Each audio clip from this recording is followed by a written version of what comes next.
Welcome back, and before we get going, it would be great if you could like and subscribe if you like our content. And smash that subscribe button. Absolutely. Okay, well, the biggest thing that's happened with Tottenham in the last week is the signing of Matt Doherty, an Irish international. What do you think? I think it was a good signing. I think he's a decent player and he's Irish, so I think it's a decent, good signing. Okay, well, I think he's better than Aurier.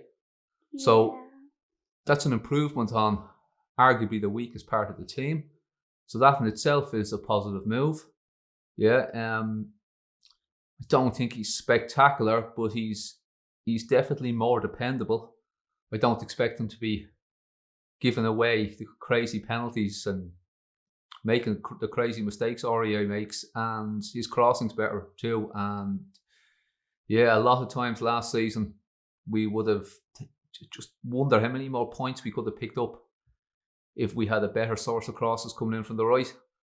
Yeah, I think it'll transfer into more goals scored and fewer conceded. I think it's a good signing. It's good that he's an Irish player as well. Spurs have a history of Irish fullbacks. Chris Hughton, Stephen Carr, Stephen Kelly. Before my time, Joe Kinnear. So yeah, he's the latest in a long line, and hopefully he keeps up a good tradition. What we could do with signings still, I think the last player we'll go for is a backup striker for Harry Kane. Yeah. Something we just haven't done since Llorente was let go. So when was that? So last season. We'd no backup last season. Yeah. And the season before, the Champions League season, it was important that Llorente was there when Kane got injured that time, as he tends to do, to have someone there. This season, this season gone, Kane got injured again and Son got injured at the same time, and we were up the creek.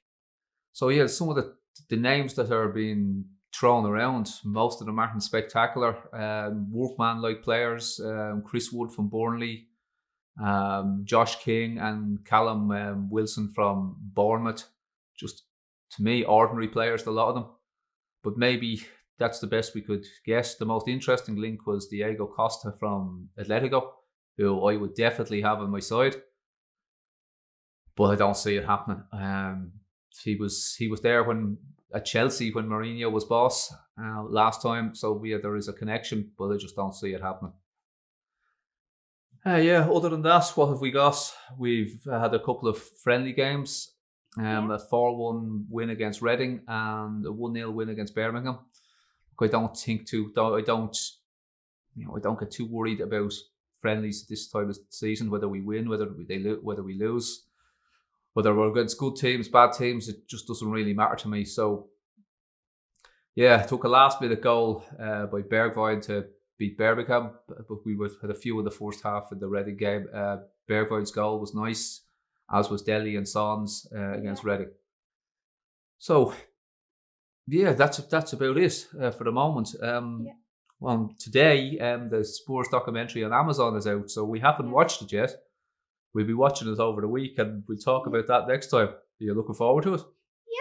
Yeah. Yeah, and that's it. Anything else? What about that sky? You saw the pictures of that skywalk. What do you think? It looks good. Would you do it? Yeah. I'd be scared. I don't think I'd go out to the very edge. Would you go out to the edge past the cockerel? Yeah. You would, right to see right down into the stand? Yeah, I'll take a selfie and all. Would you? Yeah. Yeah, I don't think so. I think I'd stay at the back. Well, look, Kildare is out of lockdown today, so maybe we'll eventually get back over. I thought we were still in lockdown. No, we're out of lockdown today. Oh. Yeah, it was announced. But we can't go. We could go. We could go to London and go with the Skywalk, but there's no point until there's a match, and we can go. Yeah, we can go until there's crowds allowed into the match. We have to quarantine. Oh well, for the moment. But look, with any luck, they're testing out one of the friendlies that Brighton had. They let some fans in. I think the stadium was 12% full or something. So they're going to be testing it bit by bit, and eventually eventually fans are going to get back in the stadium. Surely.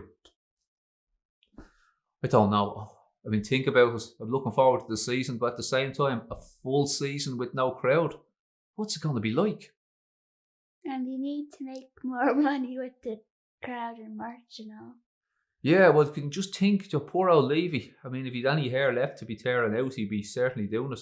The food and the beer, you saw that bar, they were just churning it out. Yeah. So yeah, the club are obviously losing money not having the match day revenue.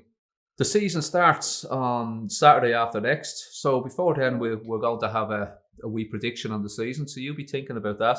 Yeah. And if anybody wants to ask any questions or submit their own predictions, we'll discuss them in the next couple of episodes. So we'll see you then, and don't forget to like and subscribe.